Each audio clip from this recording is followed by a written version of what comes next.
Meus queridos irmãos, a paz do Senhor, pastor Edivaldo Miranda, mais uma live, e hoje nós vamos estar discorrendo, tratando, especificamente falando, enfatizando sobre a vida de Moisés. Anteriormente nós falávamos também a respeito da vida de Abraão e outros personagens bíblicos, tendo em vista que eu acredito que foi muito e está sendo muito relevante para todos nós no que tange, no que diz respeito ao nosso crescimento espiritual. E hoje o Espírito Santo mais uma vez colocou em meu coração para falarmos sobre coisas únicas na vida de Moisés. E nós vamos recordar algumas coisas que de fato são únicas na vida de Moisés. Em primeiro lugar, eu quero ler um texto que está no livro do Salmo, de número 90 e versículo 10, que diz assim: Os dias da nossa vida sobem a 70 anos, ou em havendo vigor, a 80. Nesse caso, o melhor deles é canseira e enfado, porque tudo passa rapidamente e nós voamos. Observemos bem que Moisés, ele foi a única pessoa nesse Salmo de número 90, e eu quero até já aproveitar o ensejo, sempre abrindo aquele parêntese, né, para dizer a todos e a cada um que nem todos os salmos foram escritos por Davi.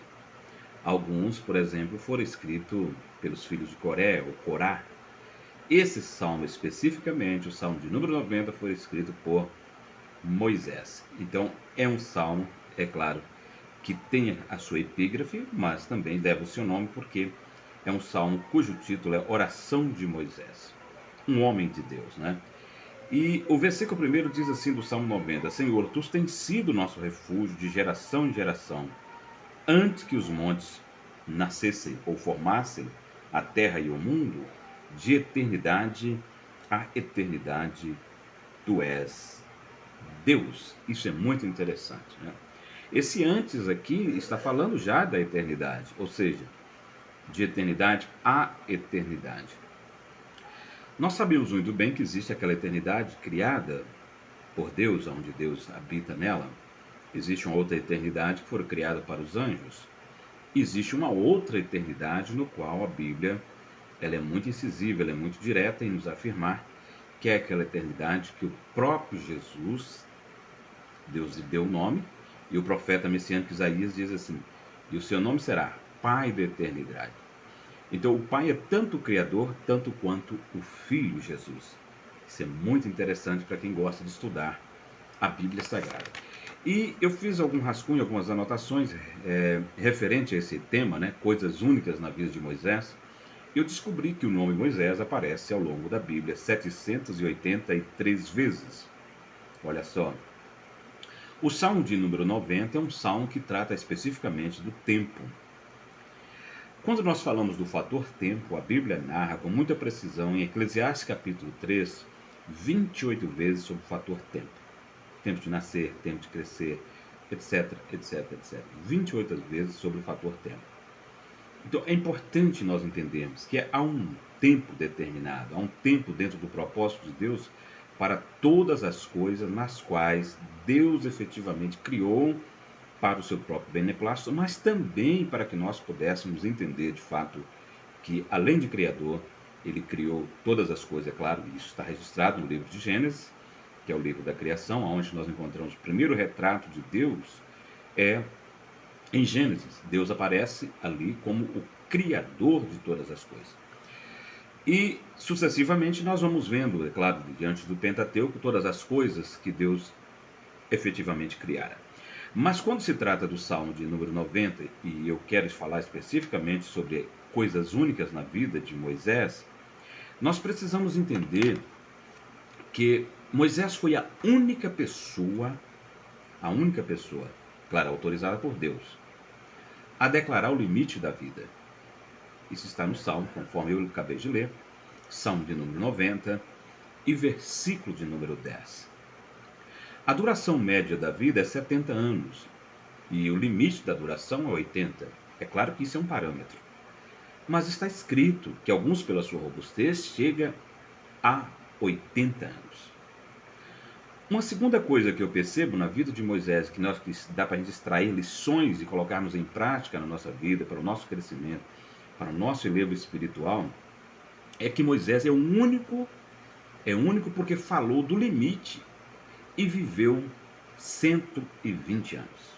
Não é interessante, não é curioso isso? Ele fala do limite, que é os 70, alguns pela sua robustez chegam a 80, mas ele viveu 120. Como explicar isso? Como explicar se Moisés falou de 80 anos e ele vive 120?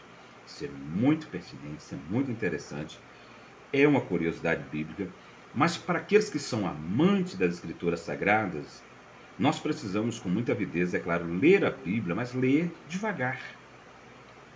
Eu vejo alguns pregadores que pregam um açoito muito grande, com a sua intrepidez, que isso é muito importante, com a sua boa dicção, que muitos têm, mas às vezes, quando vai ler a Bíblia, eles não aplicam os bons olhos, isto é, quando eu estou falando de bons olhos à Bíblia, é porque a gente lê com os olhos, mas nós precisamos extrair as minúcias da Bíblia. E uma das formas de extrair as minúcias da Bíblia é conhecendo a exegese e a hermenêutica, que são duas disciplinas que são irmãs gêmeas. Então vamos lá. Os primeiros 40 anos, por exemplo, de Moisés viveu no Egito. Os próximos 40 anos, Moisés viveu no deserto. Mas Moisés viveu no Egito e depois ele viveu também apacentando as ovelhas de Jetro, seu sogro, 40 anos. E depois ele passou, na verdade, no deserto, liderando 40 anos o povo de Deus, ou seja, Israel. Então os últimos 40 anos, isso é, 40 anos no Egito, 40 anos apacentando as ovelhas de seu sogro Jetro, e 40 anos ele passa liderando o povo de Deus. Então são 80. Ou seja, ele viveu liderando Israel no deserto 40 anos. É muito interessante. Nessa soma dá o quê? 120 anos. Então, os 40 que ele passou lá, debaixo da tutela, da jurisdição de sua madrasta, por nome de Hatshepsut, quando nós observamos também que ele desprezou toda aquela glória do primeiro mundo da época, que era o Egito. O Egito era o primeiro mundo da época, o Egito é o descobridor da aspirina, o Egito, o estado de mumificação que criteriosamente, naquele sistema de embalsamamento, né, que o Egito fazia, é uma coisa que até hoje os estudiosos que estão sempre estudando a medicina ficam encantados com aquelas múmias. Por exemplo, tem múmias que foram datadas de 5.300 anos antes de Cristo. Então isso é muito importante. O Egito era o primeiro mundo, e existem 3 lugares na Bíblia que simboliza, por exemplo, o mundo. O primeiro lugar é Jericó. Segundo, já falando, o próprio Egito. E terceiro lugar é Babilônia. Olha só. Então, o porquê que é interessante nós estudarmos sobre a vida de Moisés? Porque aqui embaixo, por exemplo, todos dizem assim, Moisés viveu 120 anos, mas para Deus foi só 80. Olha só, para os homens se conta quando você nasce, e é claro, você recebe o seu nome, é registrado no cartório. Para Deus se conta a partir do momento que você nasce de novo. Então os 40 anos que Moisés viveu no Egito, ele até teve que aprender tudo de novo, porque Deus não usa nada que é do Egito. Interessante isso. Ele tinha uma cultura, nós todos sabemos que Moisés, no sentido mais nobre da palavra, da expressão, era um cientista.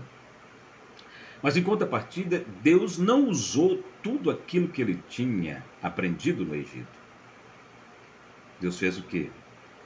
O nosso Deus vem e permite, e trabalha, e aplica nele um período de tempo, e ele fica, por exemplo, 40 anos apacentando as ovelhas de seu sogro Jetro, num estado de repetição, que hoje eu estava meditando um pouco sobre repetições. Existem repetições que é monótona a nossa vida e chateia, e nós não gostamos de repetições. Nós queremos uma vida com evidência, com entusiasmo, com motivação. Nós não gostamos de monotonia. Não obstante tudo isso, a Bíblia diz que Moisés passou 40 anos fazendo a mesma coisa. Olha só que interessante. Às vezes nós estamos cansados do nosso trabalho, não é? Nós estamos cansados dessa rotina, nós estamos cansados desse labor missionário, nós estamos cansados, etc, etc. Mas em contrapartida, nós precisamos entender que enquanto a sarça não arder, de fato, nós não devemos sair da presença, da posição que Deus nos colocou. Moisés passou 40 anos fazendo ininterruptamente a mesma coisa. Você suportaria? Você aguentaria fazer a mesma coisa 40 anos? Eu vejo pessoas que entram no emprego hoje e não conseguem ficar um mês. Você suportaria viver 40 anos fazendo a mesma coisa em repetições? Só que como Deus administra o tempo, chegou o tempo em que a sarça pegou fogo. Eu quero abrir um parênteses e deixar um conselho para você que posteriormente vai estar visualizando esta mensagem e dizer enfaticamente ao seu coração: se você está cansado porque está num processo de repetição, fazendo a mesma coisa, isto é, já tem muito tempo, às vezes não chega a 40 anos, mas já tem bastante tempo, e nada aconteceu ainda, aquiete o teu coração. Porque Deus que administra o tempo, ele vai chegar uma hora em que a sarça vai pegar fogo. E quando a sarça pegar fogo, porque o fogo é um dos sinais da aprovação de Deus. Então nós precisamos entender que na vida de Moisés existem coisas que são únicas. Por exemplo, vamos ver um sinal da plenitude na vida de Moisés. Moisés foi único porque teve 4 sinais na sua chamada. 4 sinais sobrenaturais, olha só, na chamada de Moisés. O número 4 já é enfático, porque o número 4 ele faz referência, ele simboliza a terra. Porque 4 são os elementos: fogo, terra, ar e água. O primeiro sinal que eu encontro na vida de Moisés está no capítulo 3 e versículo 2 de Êxodo. Moisés, a Bíblia nos mostra também que ele tinha uma outra qualidade: ele foi perseverante e paciente. Porque, é claro, como eu já disse e repito, ele passou 40 anos fazendo a mesma coisa com seu sogro Jetro. Então Deus tem uma hora certa, e eu estou enfocando nesse assunto porque eu penso que isso é de suma importância para todos nós. Olha só. Deus tem a hora certa para cada pessoa que está nesse planeta Terra, para Deus trabalhar de forma milagrosa, majestosa e gloriosa. Como Moisés passou fazendo a mesma coisa 40 anos, nós precisamos trabalhar a paciência, a perspicácia, mas também a perseverança. Se as coisas não aconteceram ainda na sua vida, persevere. Ore um pouco mais, clame um pouco mais, jejue um pouco mais, persevere um pouco, chore um pouco mais.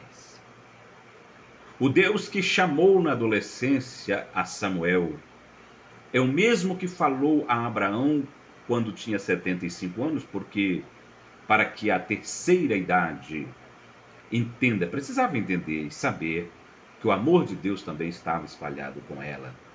É o mesmo Deus que permite que Moisés tenha 3 fases distintas de 40 anos. E é isso que entende-se que quando nós olhamos para a vida de Saul, e Deus deu 40 anos para reinar. Nós olhamos para a vida de Davi, 40 anos para reinar. Nós olhamos para a vida de Salomão, 40 anos para reinar. Não é uma curiosidade, mas é um fato de que Deus ama o número 40. Não é que ele despreza os demais, porque o nosso Deus é o Deus das matemáticas excelências. Excelente, digo. Então, observamos que parece estressante, né? Quando nós falamos sobre fazer a mesma coisa muitas vezes. Mas nós só vamos ter o direito de fazer uma coisa diferente se fizermos a mesma coisa muitas vezes. Eu gostaria que você gravasse isso nas tábuas do teu coração. Deus só dará oportunidade de uma pessoa fazer alguma coisa diferente se esta pessoa muitas vezes fazer a mesma coisa. Se você for paciente no trabalho horizontal, Deus te elegerá você para o trabalho vertical. Paciência. Uma das palavras, na verdade, uma das virtudes teológicas que estão na Bíblia, porque está no Evangelho segundo escreveu o Dr. Lucas, muito enfaticamente, na vossa paciência, possuí a vossa alma. Nós precisamos entender que quando nós olhamos de fato para esse termo paciência, Moisés exercitou a paciência por um período de 40 anos. E repito, Deus só dará oportunidade a uma pessoa de fazer uma coisa nova se esta pessoa tiver paciência de fazer muitas vezes aquilo que ele tem que fazer. Deus quer fazer coisas novas na nossa vida. Não é que nós estamos vivendo um momento de monotonia. Não. A rotina e a monotonia nós não gostamos. E o próprio Deus é Deus de coisas novas. Mas às vezes, para um teste de paciência, Ele permite que nós passamos no mesmo caminho. Ou vivenciamos uma fase em que parece que a sarça não vai pegar fogo. Mas vai chegar o tempo, vai chegar a hora da sarça pegar fogo. E quando a sarça pegar fogo, volte para ela. Olhe para ela. Então esse foi o primeiro sinal que nós falamos da sua chamada, que foi o fogo, conforme Êxodo capítulo 3 e versículo de número 2. Uma outra coisa, uma das matérias eu sei que é mais difícil na universidade de Deus, e Deus tem uma universidade, é a rotina. Porque nós sabemos que até o dia que o Senhor apareceu, até o dia que o Senhor aparece, se você provocar o aparecimento de Deus, você matou uma das virtudes que é a esperança. Moisés não provocou a Deus nas suas repetições do dia a dia com as ovelhas do seu sogro Jetro. Nós não podemos provocar a Deus. Nós precisamos ter a resiliência e a paciência de esperar. Esperei com paciência no Senhor. Salmo de número 40. Então vejamos uma coisa interessante. Se você provocar o aparecimento de Deus, você matou uma das esperanças. E nós sabemos que uma das virtudes, não é? Da Bíblia Sagrada, mas também teologicamente falando, é a esperança. Porque a fé, ela nos leva a olhar para a cruz. Há mais de 2000 anos, Jesus veio, morreu, ressuscitou. O amor aponta para o presente. Ninguém ama daqui em 2050. Eu vou, I love you, te amar daqui quando chegar em 2050. Não, o amor aponta para o presente e a esperança aponta para o futuro. Romanos capítulo 12, versículo 12. O segredo é esperar as coisas, por mais que você está vivendo um momento crucial na sua história, por mais que você está vivendo algumas redundâncias, por mais que você está vivendo algumas repetições, por mais que você está vivendo um momento que é cheio de interrogação, que você não está entendendo, stop, pare, espere, porque você não sabe a hora e o tempo de Deus agir. Então a mensagem, ela é incisiva, ela é direta, ela é objetiva, E Deus está mandando eu te dizer, continue fazendo a mesma coisa, porque vai chegar o momento em que Deus vai se manifestar. Se você tem promessa de Deus, e eu acredito que tem, e elas ainda não vieram, é porque ainda não é o dia da sarça arder. Deus fez promessas para aproximadamente 2,5 milhões de pessoas que saíram depois da escravidão do Egito, que foram 400 anos. E o próprio Deus usou Moisés para voltar lá e falar, quando ele leva o nome próprio de Deus, o grande eu sou, para Faraó. E todos nós conhecemos a passagem bíblica, que está listada no livro de Êxodo. Em contrapartida, nós começamos a observar que ele sai dali, aquela multidão, e Deus fez uma promessa para aquela congregação do deserto, que saiu do Egito. Não obstante isso, aquele povo que recebeu uma promessa de Deus, de 20 anos para baixo foram os que entraram, mas de 20 anos para cima, só Josué e Calebe.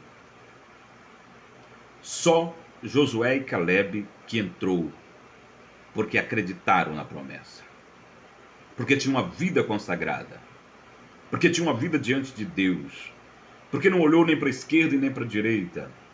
Eles olhavam firmemente para o alvo. Eles olharam para a esperança, crendo contra a esperança de que Deus iria colocá-los dentro da terra prometida. Hoje nós vemos muitas pessoas que não querem perseverar. Muitas pessoas que não querem continuar ou dar continuidade no sagrado ministério, por N razões, porque acontecem algumas coisas circunstanciais, e acontecem mesmo, nós não somos anjos, as coisas acontecem, mas não obstante a tudo isso, precisamos entender, repito, se a sarça não pegou fogo, é porque eu preciso continuar fazendo aquilo que foi me delegado a fazer, principalmente na dimensão horizontal, porque a hora que Deus se manifestar, todas as portas se abrem, não há ferrolhos, não há portas fechadas diante do nosso Deus, porque Ele possui as chaves para abrir no momento exato, para abrir com exatidão e fazer com que a nossa vida tenha uma nova fase. Então, a nova fase da vida de Moisés começa a acontecer. A chamada de Moisés, por exemplo, eu acho interessante, porque eu vou falar um pouco sobre a sarça. Eu não sei se você já leu, eu acredito que sim, já deve ter estudado, mas nós precisamos entender que Moisés estava acostumado a ver a sarça pegar fogo no deserto. Porque no deserto chama-se isso de combustão espontânea. Mas agora a sarça não é mais uma simplesmente que acontecia por causa do calor causticante ali do deserto, aquela sarça pegava fogo.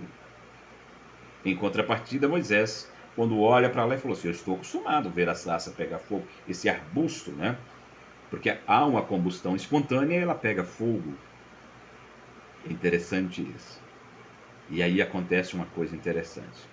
Como não era mais uma sarça que estava pegando fogo naturalmente, a chamada de Moisés se autentica quando ele vira para ver a visão. Há muitas pessoas que estão equivocadas com visão ou com miragem, porque a visão que Deus nos dá, ela traz provisão. Quando Deus nos dá uma visão, o próprio Deus que está encarregado, que foi encarregado de dar uma visão, ele dá tudo para que nós podemos ter provisão. Então a visão de Deus gera provisão. E aí acontece que quando Moisés conhece um fogo novo, porque não era mais uma sarça que estava incandescente, quando ele recebe aquele impacto, que ele olha, que ele aproxima, eu vejo que uma coisa nova começa a acontecer na sua vida a partir de então. E aí nós encontramos em Êxodo capítulo 3, versículo 14, o segundo sinal da chamada de Moisés, um novo nome. Deus se manifesta a ele, Yahvé, como nome pessoal de Deus. Deus estava dizendo, quando Deus diz para Moisés: eu sou o grande eu sou, o Yahvé Jiré. Deus estava dizendo a Moisés: eu quero ser conhecido como Deus que está presente e ativo.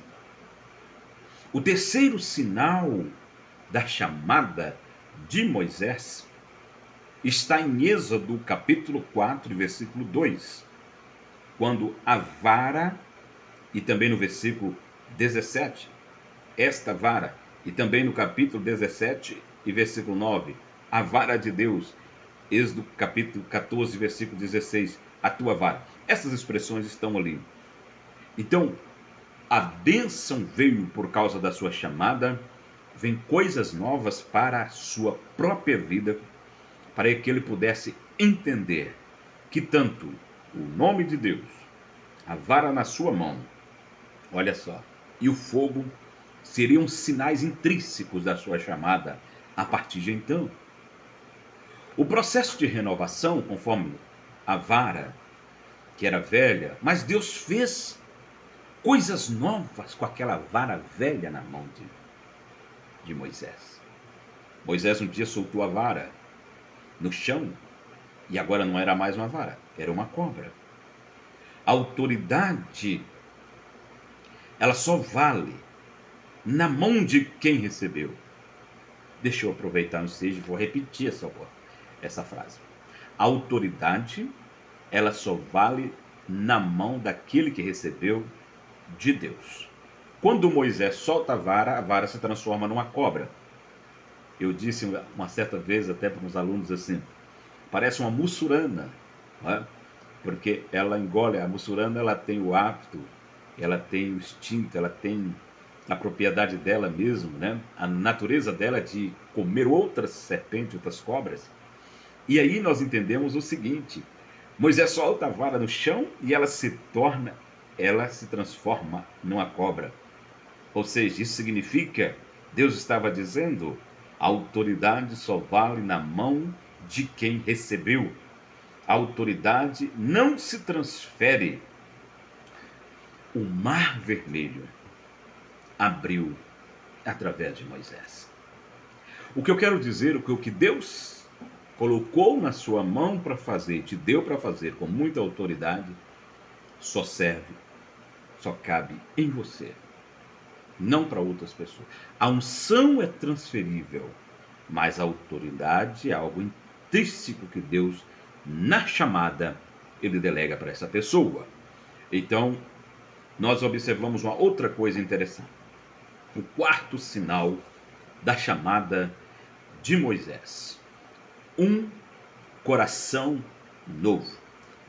Digo e repito, Deus não usaria Moisés com aquele coração impregnado com aquela lugubrez de morte que aconteceu, aquele coração lúgubre, né, de morte que aconteceu no Egito. Deus precisava purificar a Moisés. E uma das formas de purificar a Moisés, é claro, dando para ele um coração novo. Não confie no seu coração. A Bíblia diz que enganoso é o coração do homem. Mas em Êxodo capítulo de número 4, versículo 6, versículo 8 e versículo 9, nós encontramos que Deus manda ele colocar a mão no coração. O coração leproso não pode produzir milagre. Moisés vinha do Egito e ele trazia toda esta lepra, o pecado do Egito estava ali. Deus precisava trocar o coração. Quando a pessoa converte, uma das coisas que está na Bíblia, ao longo da Bíblia, é quando Deus fala assim: filho meu, dai-me o teu coração.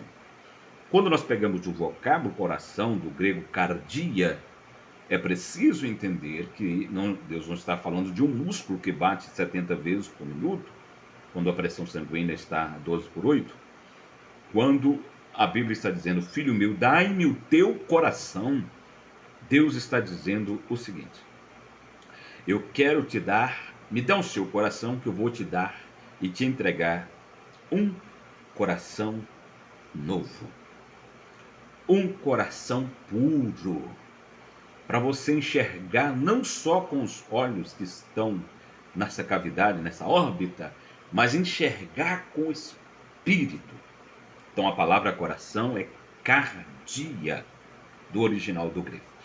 Uma coisa interessante é que Deus, ele premiou Moisés. Olha só. Pois através da solidão que ele passou, 40 dias no monte, eu estou falando sobre coisas únicas, ou recordando coisas únicas na vida de Moisés. Recapitulando. Aqueles 40 dias que ele passou no monte, por isso, o próprio Deus sepultou Moisés ali. Olha que interessante. Deus sepultou Moisés no monte, porque todos nós sabemos que quando Moisés ele passou aqueles 40 dias, o melhor tempo da nossa vida é quando, o melhor momento é quando nós passamos a sós com Deus. Moisés teve experiências únicas. Por isso o próprio Deus foi, me permita essa expressão, o coveiro de Moisés. Até hoje os judeus procuram o corpo de Moisés, porque não foi sepultado. Olha só que interessante. Moisés foi um homem íntegro. Moisés foi um homem santo. Moisés foi um homem que andou dentro de uma pureza. Não significa que ele não teve falhas, não é isso que eu estou tratando aqui. Eu estou recordando coisas únicas na vida de Moisés. E eu aprendo algumas coisas. Então vamos para lições preciosas da vida de Moisés. Moisés é um símbolo da nação de Israel. Os primeiros 40 anos de Moisés no Egito é retratado, conforme eu já digo, repito, conforme os dias do reinado de Saul. Os próximos 40 anos de Moisés, ele é retratado, ele trabalhando com seu sogro, representa os 40 anos de Davi, o pastor de Israel. Assim como Moisés pastoreou as ovelhas do seu sogro, assim também a Bíblia nos mostra que, enfaticamente, simbolicamente, ele representa Davi naqueles 40 anos, o pastor de Israel. Dá para mergulhar, dá para extrair muita coisa boa aí. Os últimos 40 anos de Moisés, lembra os 40 anos de Salomão. E é assim como Moisés construiu o tabernáculo, Salomão construiu o templo. Os obreiros de maior sucesso são aqueles que encarnam.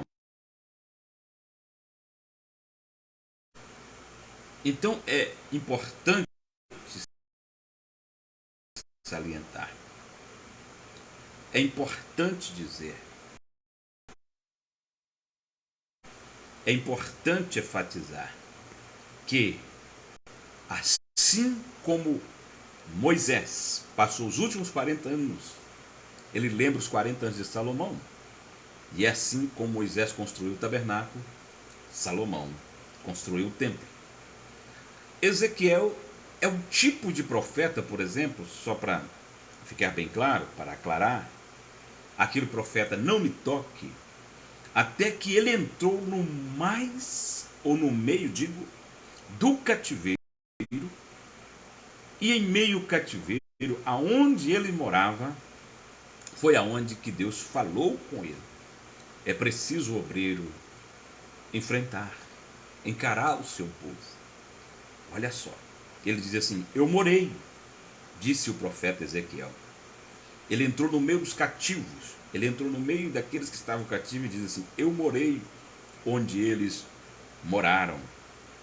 Quer você, quer seja um missionário, quem sabe que quer, além das fronteiras, trabalhar. É claro que você precisa preparar, se você vai trabalhar na Bolívia, precisa aprender o espanhol.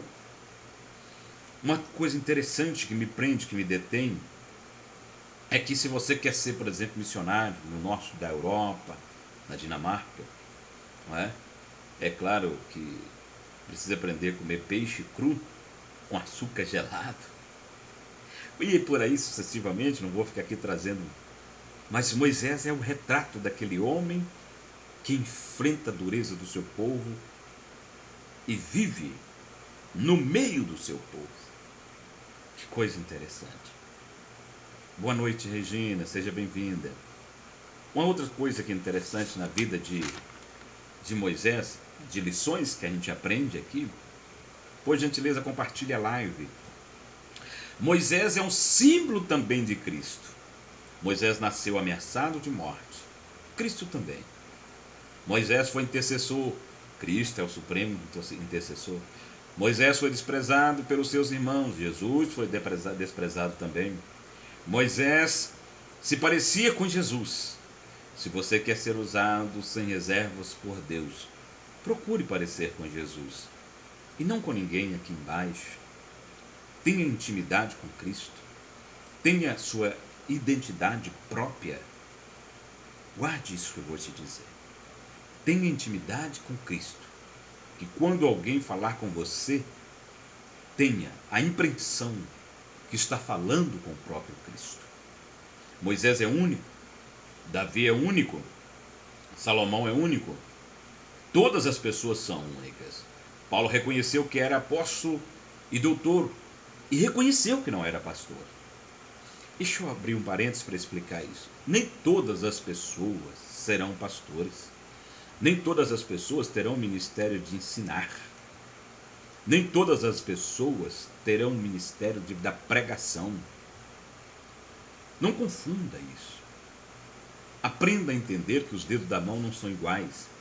E quando eu falo dos dedos da mão, eu estou falando, na verdade, de esse que representa o apóstolo. Este que representa e simboliza o profeta, aquele que aponta o caminho. Este que simboliza e representa o evangelista, aquele que prega tanto para uma pessoa quanto para multidões, mas não é pastor. Este que representa o pastor, porque aqueles que são casados usam o penhor aqui. Esses que às vezes servem para tirar alguma sujeira do ouvido, que é o mestre. O mestre é aquele que Deus levanta ele para ensinar, para ajudar o crescimento da igreja e de outras pessoas. Então nós precisamos entender isso, de fato. E não ficar, por exemplo, denegrindo A, B, ou dizendo algumas dos impropérios da vida da pessoa, se Deus deu para ele um ministério diferente do seu ou do meu. Nós precisamos respeitar. E nada vale, a minha opinião, se Deus chamou uma pessoa e deu para esta pessoa um ministério efetivo, próprio, listado na Bíblia Sagrada, apoiado nas Escrituras Sagradas. Se Deus deu esse ministério, essa pessoa vai crescer. Ninguém impede o crescimento de uma pessoa quando Deus chama. Guarde bem isso. Por isso entenda que você é único, você é única. Uma das coisas interessantes é que quando todas as pessoas, como nós estamos falando, elas são únicas, Paulo reconheceu que era apóstolo. Mas ele reconheceu também que não era pastor. Paulo até quando falava era muito maçante. O bom de Paulo mesmo era quando escrevia. Uma coisa que nós precisamos entender, e para concluir, é que Moisés, ele era também um símbolo da igreja. Ele é símbolo, melhor dizendo, da igreja. Moisés, com 120 anos, sobe ao Monte Nebo, no cume do Monte do Pisga. Ele viu toda a terra prometida. Há algumas pessoas que estudam geografia que chegam a dizer que ele viu cerca de 250 km longitudinal, assim, numa circunferência. Já parou para meditar sobre isso? Ele viu 250 quilômetros e um homem não consegue enxergar além dos horizontes, 10 quilômetros, tudo fica azul. Deus abriu a visão de Moisés e ele vê tudo do cimo do Monte do Pisga, toda a terra prometida. Mas quando ele pede a Deus para entrar, Deus disse: não me fale mais nesse negócio, nessa coisa. Você não vai entrar. Porque Deus sabe o que é melhor para mim e o que é melhor para você. Às vezes você está forçando uma porta ou tentando provocar a Deus, não é? acreditando que o melhor para você é o melhor de Deus para você, e não é. Deus sabe o que é o melhor de Deus para mim. Deus sabe o que é o melhor de Deus para você. Que fique essa mensagem gravada nas tábuas do teu coração. Que você entenda, na verdade, que ele viu toda a terra prometida, mas Deus o sepultou no vale da terra de Moabe. Eu queria que vou concluir e você pudesse pegar Deuteronômio capítulo 34 e ler todo o capítulo. Você vai entender muito mais da vida desse homem. Eu trouxe aqui algumas lições da vida de Moisés. Nós recordamos algumas coisas únicas e particulares da vida dele. É claro que eu não sou absoluto, aqui não está tudo. É só para você cavar. É só para você mergulhar nas Escrituras. Porque eu tenho certeza que Deus tem muito a nos comunicar. É claro que a Bíblia é uma fonte inesgotável. Ó profundidade das riquezas, disse o apóstolo. Eu quero deixar essa mensagem para o teu enlevo espiritual. Agradecido a Deus por você que vai estar visualizando. Agradecido a Deus por você que vai estar, a partir dela, desdobrando, pesquisando mais sobre a vida desse grande homem de Deus, Moisés. O seu nome significa o tirado das águas. Eu quero orar pela sua vida e pedir a Deus que abra a tua mente para que você tenha uma maior clarividência das Escrituras Sagradas e da sua vida própria, baseando-se na vida desse grande líder que foi Moisés. Ore comigo, Pai, em nome de Jesus. Eu te apresento a todos e a cada um que estarão visualizando, que estarão, Senhor, refletindo, que estarão, Senhor, aprendendo. Nós sabemos que o ministério do Senhor Jesus, ele dividia-se em 3 fases. Primeiro o Senhor ensinava, depois o Senhor pregava, e depois é que eram os milagres. Que nós possamos ter essa consciência de que está faltando mestres, professores, líderes capacitados para imergir o teu povo nas Escrituras Sagradas. Meu Deus, abençoe a todos e a cada um com toda a sorte de bênção. É o pedido da minha alma nesta noite de segunda-feira. E que o Senhor possa abençoar a todos abundantemente no nome de Jesus. Deus te abençoe e fiquem todos na paz do Senhor Jesus.